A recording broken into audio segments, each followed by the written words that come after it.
Hello everybody and welcome to a Borderlands 3 Theorycraft build guide for the character Moze. Moze is the character that I'm planning on playing through for my first playthrough on my YouTube channel for Borderlands 3. I think she looks really cool. Basically, she's Moze the Gunner. She has a big massive mech called Iron Bear that can equip a bunch of different guns like miniguns, flamethrowers, rocket launchers, grenade launchers, railguns, big massive metal fists. He can do loads of different stuff. He's really cool, and all of her skills are sort of based around heavy damage, lots and lots of bullet output, and just sustained fire and just constant death for everything. And I just love the idea. I've been in love with Moze since I first saw her skill tree. She just sounds amazing. And basically, I'm going to be showing you the build that I'm going to be going for. So first off, we're of course going to just add the minigun to both of our hands here. Obviously, we might as well start off with some basics and just start off with a minigun in each hand,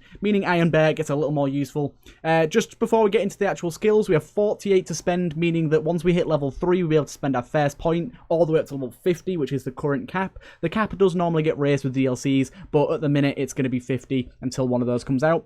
But yes, the first skill we're going to get here is called Cloud of Lead, and basically what this does is it means that Moze and her Iron Bear, their shots will just randomly not consume any ammo at all and deal extra incendiary damage, and it's actually based on like per bullet. So if we get to 5 stacks, we'll be going to, every 4th shot does not consume any ammo, and it deals 11.25% bonus fire damage. So that effectively increases the magazine capacity of every gun in the game and adds extra fire damage to every gun in the game. And off of the back of that, we're going to be going with Stoke the Embers, which is straight up an extra 30% fire damage. So that is going to synergize with that very nicely, because we're going to be dealing extra fire damage with our shots, and then them shots are going to be dealing even more fire damage than they were originally, which is just beautiful. And then next to that, we go with Redistribution, or Redistribution, I think it's called. After Moze scores a critical hit, she regenerates ammo for a few seconds, and we're going to be regenerating 5% of our mag for 3 seconds. So after every single critical hit, because this skill seemingly has no cooldown,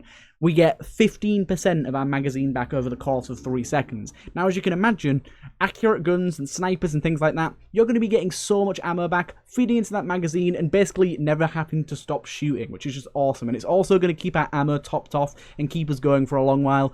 Now, we're going to be putting 1 point into either one of these two in order to get to the next tier. By the way, now that we're on this tier, we can also equip this, which is your minigun deals more damage as its heat increases, up to 80% more. And you can also, if you want to, equip a salamander on the other side, which is a flamethrower. I'll probably go for that. And then we've got like sort of a high damage heat-based minigun, and then also we've got a flamethrower for close range.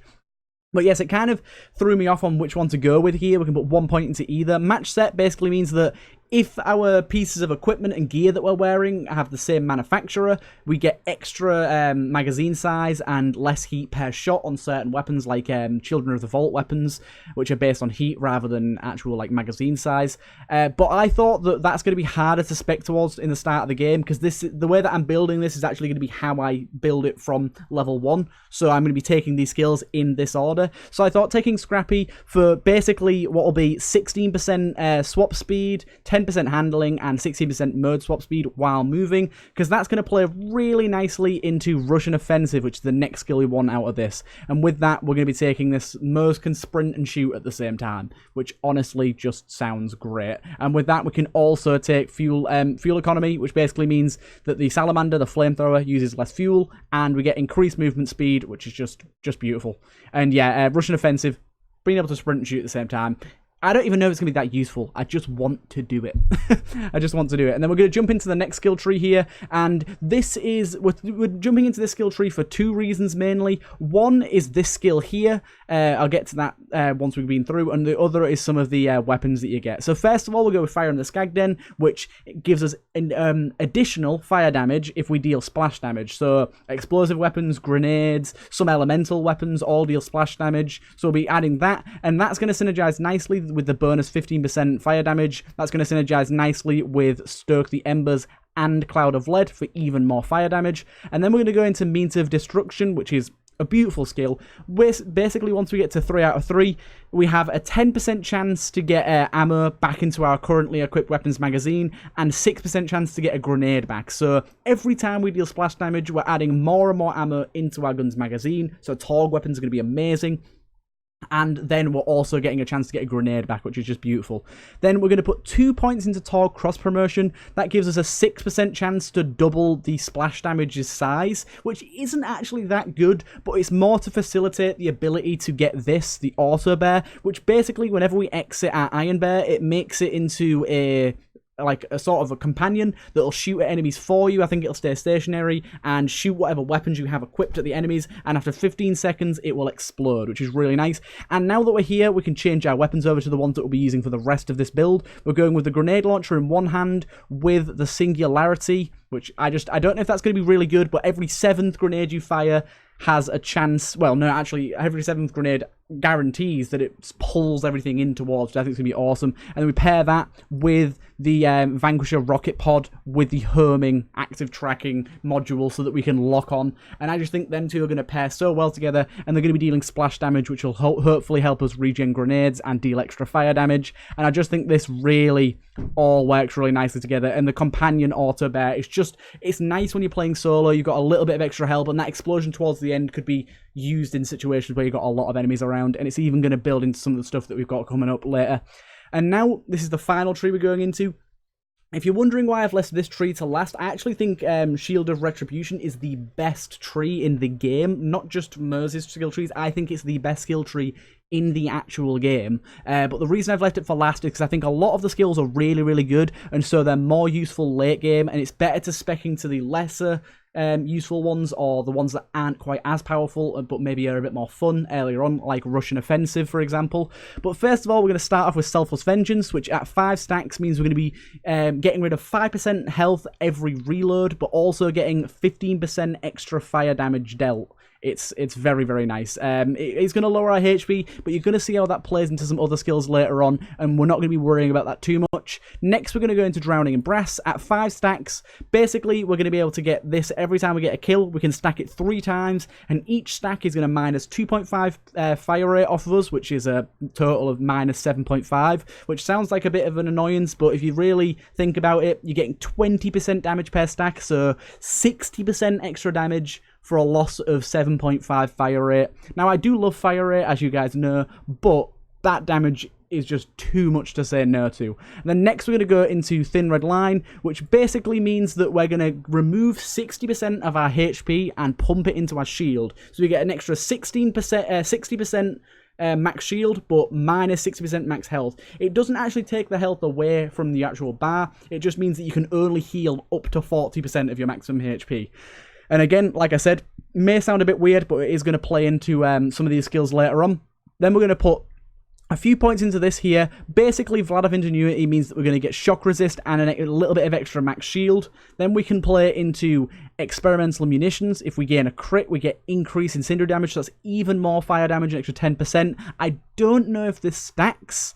I think it's just 10% for every crit. I don't think it can stack up to 30, 40, 50, 60, but it's still really good. And then we can go into Desperate Measures, which means that the lower our HP is, the more gun damage we do, all the way up to 50%. And with this and this working together to lower our HP, we're going to be dealing a lot more damage. And then we've got to put 1 more point into Vlad of Ingenuity to unlock our next tier, which includes Phalanx Doctorate, which is the best skill in the entire game by far. It is a kill skill. Whenever Moze kills someone, she gains a stack of Phalanx Doctorate, and for every single stack, or Doctorine, whatever you want to call it, for every single stack, she gains some max shield and some damage. I think we're going all the way up to 4 stacks on that.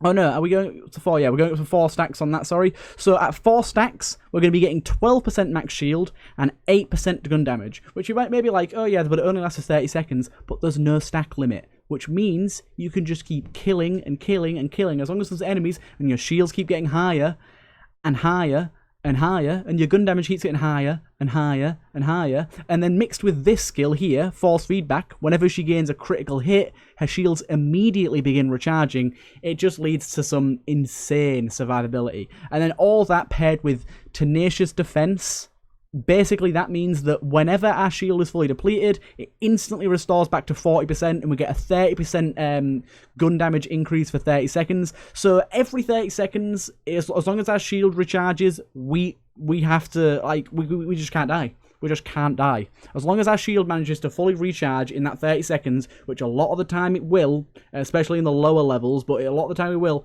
it's going to be insane. Absolutely insane. But yeah, this is basically the build that I've gone for. It's very based around fire damage, but I've also added in some fun skills. Like I said, Russian offensive I think is going to be a really fun one, along with redistribution. And I really like the idea of auto bear, so mix that in. I think means of destruction's really good as well. And then I mainly went into this tree more than anything for the weaponry, because I really like the weaponry in this for Iron Bear. And then we go into this skill tree to try and get some more damage and defense later on. But yes, this is my build.